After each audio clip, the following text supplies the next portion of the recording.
It begins quietly. One ordinary morning, systems blink red. Orders freeze in restaurant kitchens. Conveyor belts stop mid-motion inside a meat plant. In a hospital, monitors flash once, then die. No explosions, no alarms, no protests, just silence, spreading like a virus. The cause?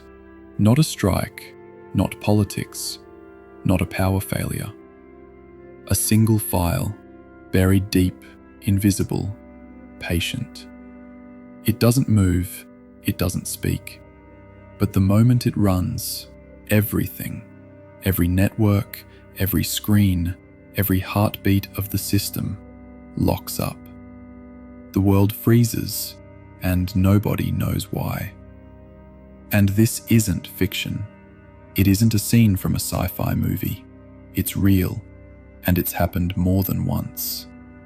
Each time, the damage climbed into the millions, sometimes hundreds of millions. And the strangest part? The attackers never held a weapon, never stormed a building. They simply opened their laptops, typed a few lines of code, and seized control. This isn't just another hacker story. It's the rise of one of the most dangerous ransomware syndicates the internet has ever faced. A crew that didn't cast random nets, but hunted with surgical precision. They infiltrated, they crippled, they extorted, and then they vanished. Ghosts in the network. So how did it all begin? How did a handful of coders build a global extortion empire that forced governments to act? And the question that still haunts every investigator: did they truly disappear, or just change their name, waiting for the next strike? Let's begin. It began in early 2019. A new cybergang emerged. Not amateurs, not thrill seekers, but professionals. They didn't smash their way in and vanish like the old school hackers. They studied, they watched, they learned every weakness of their targets. And then, at the perfect moment, they struck. They called their creation REvil, short for Ransomware Evil, a name that echoed the game Resident Evil.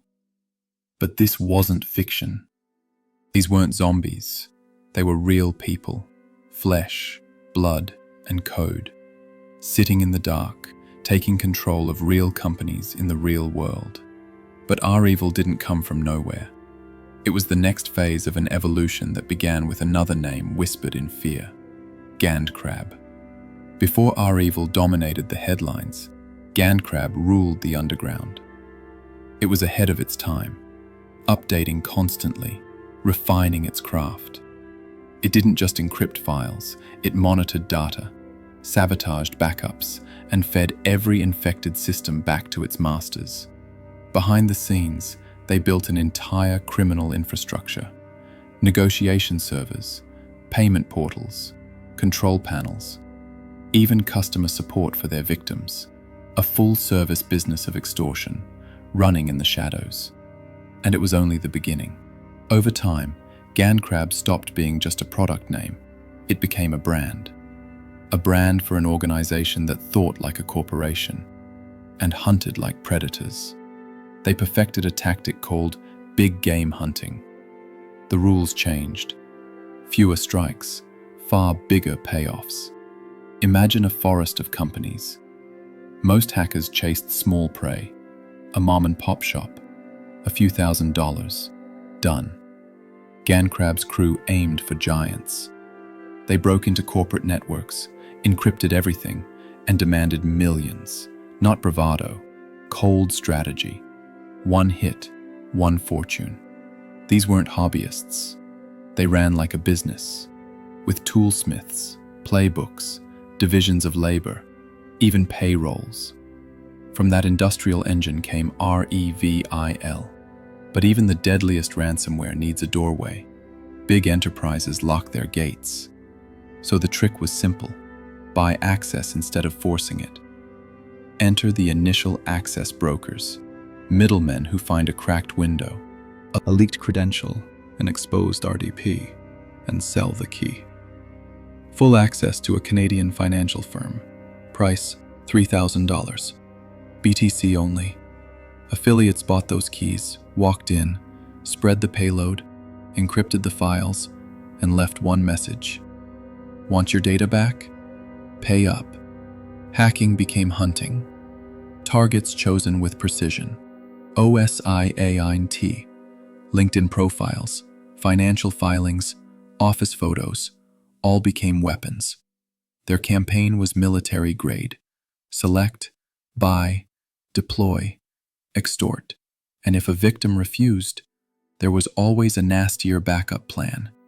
They weaponized corporate finance, scanned databases, find companies making $100 million a year, buy VPN access, and post. Target found. Reverse investment analysis, but for extortion. Big companies paid because downtime cost more than ransom. They bragged about billions, and even conservative estimates meant millions in profit. The math was brutal but simple. A handful of hits, enormous returns. Eventually, GandCrab's operators asked, "Why do everything ourselves? Why not let others do the work, while we take a cut?" That idea birthed ransomware as a service, RAAS. A business model as simple as it was dangerous. Anyone could join. If you could access a company's system, hack it or buy it, you handed the details to the gang. They handled the rest: encryption, threats, negotiation, payment. Then you got a commission. An affiliate program for extortion. And it threw the gates wide open. As profits grew, so did scrutiny. Many were arrested. But from that chaos, REvil was born. Stronger, smarter, more dangerous. From its first appearance in April 2019, it was clear they had leveled up. REvil wiped backups, changed wallpapers, and left threat notes that felt almost professional. And before doing anything, it checked the system language. If it detected Russian or a former Soviet region, it deleted itself. The rule was simple: don't cause trouble at home. Compared to GandCrab, REvil felt finished, refined, efficient, terrifyingly effective. They became a platform. Anyone could register as an affiliate, find a target, buy access, break in. REvil handled the rest. It wasn't just a tool anymore. It was a corporation of crime. Engineers, negotiators, even support staff for victims. A complete institution, just evil. Success, however, breeds arrogance. They taunted rivals, mocked victims, even spoke to journalists. And that drew attention. The wrong kind. Their attacks escalated. Local governments, law firms, food suppliers. One strike on JBS Foods halted 20% of US beef production. Another, the Kaseya attack, crippled over 1,500 networks worldwide. They demanded $70 million for a universal decryptor. The White House responded. FBI and global agencies mobilized. Soon after, the FBI somehow obtained the master key. Hundreds of companies recovered without paying. REvil's empire began to crumble. Arrests followed. Developers, operators, crypto wallets seized. Servers vanished. The Happy blog went dark. Then, in January 2022, Russian authorities announced arrests and seizures. Stacks of cash, luxury cars, handcuffs.